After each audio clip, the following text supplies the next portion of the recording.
I've always been a big storyteller for sure, just in my life. And when I got medically retired from the SEAL teams, it happened kind of abruptly. Like we knew, or I should say I knew that I would get medically retired. I knew it was coming, but the date that I would be released from service was not entirely clear.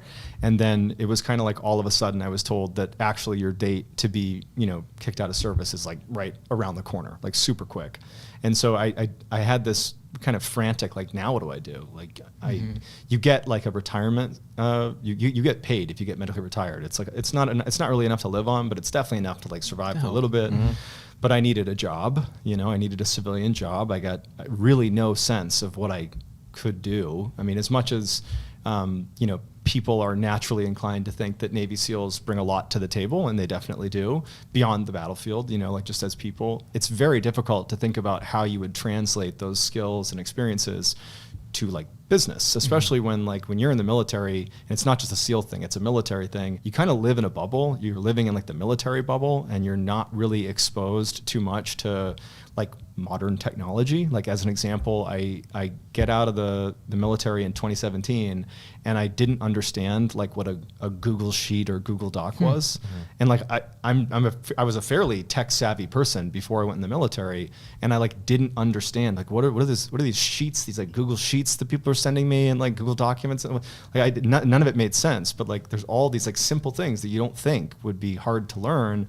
But in the military, you have like your own software systems and your own hardware. Like all the technology is like military. You're not touching civilian stuff. And so you get out and you're like, not only do I have no idea how to talk about what I did in a way that's meaningful or that fits, the job description you're looking for, but I literally don't understand how to use modern technology. And so it was this mess where I just kind of knew that what I would need to do to get a job, and this is all leading to YouTube, don't worry. Okay.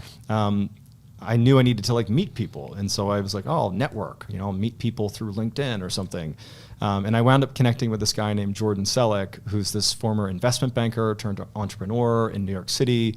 And I don't even know how we connected, but it was this random, like, he was looking to help veterans, and I'm like a veteran looking for a job. And he was this big proponent. He believed in networking as like a thing you should do. And I brought up, I was like, I want to meet some people. And he's like, oh, come to New York. I'll introduce you to some, investment people or whatever, some finance people and whatever, and maybe you get a job out here. And so it quickly turned into there's a snowball effect where I was like, well, can I bring some of my buddies that are transitioning out of the military as well? And it quickly, over the course of like 6 weeks, went from I'm going to go to New York and meet with Jordan and like meet a few people to like, 15 people on my side, all SEALs that are transitioning or Spec Ops guys, and like a whole bunch of like hiring managers and folks from different industries in New York, like having almost like a conference. It was like very spontaneous in a way, but it was this really cool thing where like I remember looking out at this like sea of like networking happening amongst elite special operators and like these elite firms in New York. And Jordan and I were like, this would be a really cool like business, like create a charity that like hosts these types of events, because clearly there's a need for like veterans to like learn how to assimilate. And so we ended up starting this charity called Elite Meet. We held these events where like elite Spec Ops dudes and gals met with business people and they got jobs, and it was great. And so like, ironically, my job became running a job search service, if you will. But we use social media to drive attention, to both get donations and to get other hiring, companies to come to these events.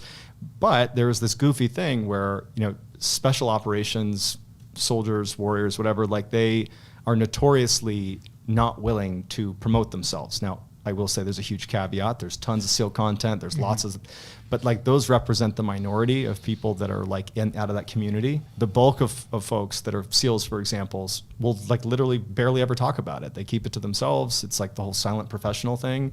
And it almost goes against like a code of ethics to even begin to talk about it. And so really there's a challenge getting these guys to self-promote, to like get a job, even when they're in these networking events that we're setting up. And so I began using social media to tell stories about either specifically members of these units. I'd get the permission and I would tell a kind of watered down deployment story where there's some sort of like, takeaway that shows that they're a great leader or something.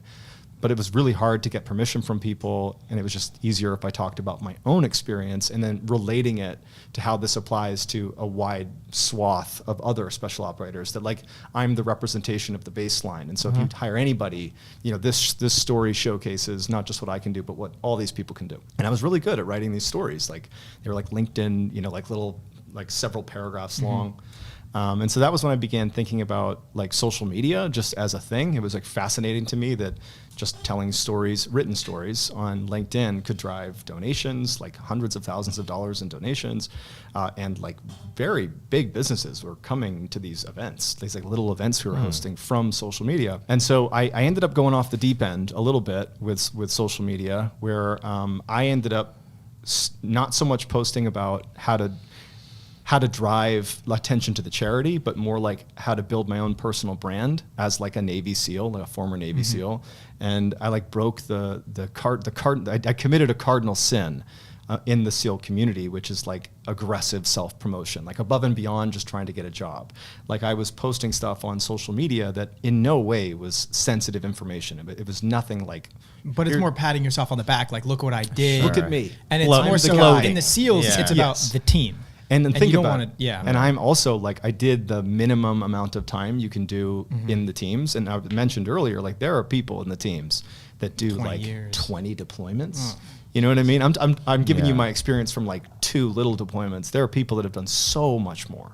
And I'm on a white side team. I'm not even on development group, which is team 6. And so quickly I became like a piece of crap in the eyes of the active duty SEAL community for the stuff I was putting online, where I was like, you know, I think I had like 50,000 followers on Instagram, all on the strength of like talking about being a SEAL. I thought that I wasn't crossing any lines, but at the same time, I knew that it was like, you know, you're making lots of enemies. And I remember when I started getting messages from people that I served with, like directly, like literally was laying behind a wall taking incoming fire with this person, and they're sending me messages that are not anonymous. They're like, fuck you, don't ever fucking say that shit online again, you're disowned from the community. No. Yeah, and so it was like heartbreaking. So you want to talk about like the humbling moment of when I got my ass kicked in high school? It was nothing compared to like the barrage of hate that I would get nearly every day. What didn't they like? Because I would see it as an outsider and think this is, in a way, inspirational for people who might want to get into this. A lot of people would see your story and think, this is a career that I've never considered before, but I think I have what it takes. I want to be able to serve.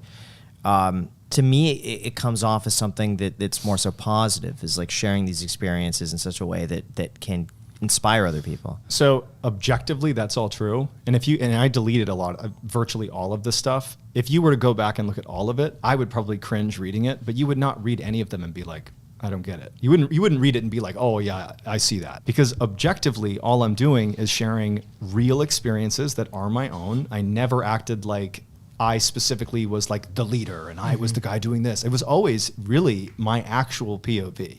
It was never meant to prop me up as being more than I was. But it's almost like if you start kind of pointing at yourself and saying like, I'm the guy, the SEAL teams are just not cool with that at all. Like with very rare exception, guys are all SEALs that are pretty public right now are facing some level of hate from the actual active duty community. How they handle it is on them. Right. For me personally, I became so depressed. It was so I had to leave Virginia. I literally left Virginia Beach where I was living, which is a hotspot for SEALs, because I would go out and nobody acted inappropriate. No one but I'd see people that I know. I mean, every friggin' Navy SEAL is like here in Virginia Beach. It's a small town. And I'd like get death stares from people that like personally knew me, not like anonymous, like staring me down like at the gym or at the grocery store. And it's like, dude, I can't do this. I can't be here. And so I like fled Virginia and went to Pennsylvania to like literally get away from people that hated me. And then I made the decision, you know, I'm like, I'm in a way building a strong brand in the sense that I'm growing my followership on Instagram and across social media. But it's all on this, like, I'm the Navy SEAL narrative. And I remember talking to my wife and I was like, I can't fucking do this anymore. Like, I can't handle the level of hate I'm getting. Like, I mean, really, these are deep cutting things from people that really know you well. And so I ended up deleting everything, but I was thinking to myself that I still really loved what social media represented.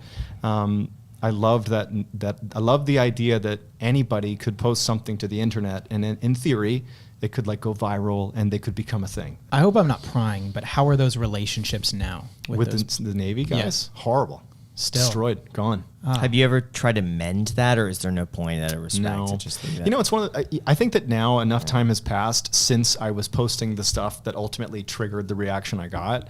Like, it's been so long, and dude, this is the first time I've spoken about my military stuff publicly in like years, and this was frankly even watered down. So I don't think that these people necessarily are holding vendettas against me. I think a lot of them probably forgot, don't even care, because it didn't affect them personally. It was like, oh, screw that guy. No,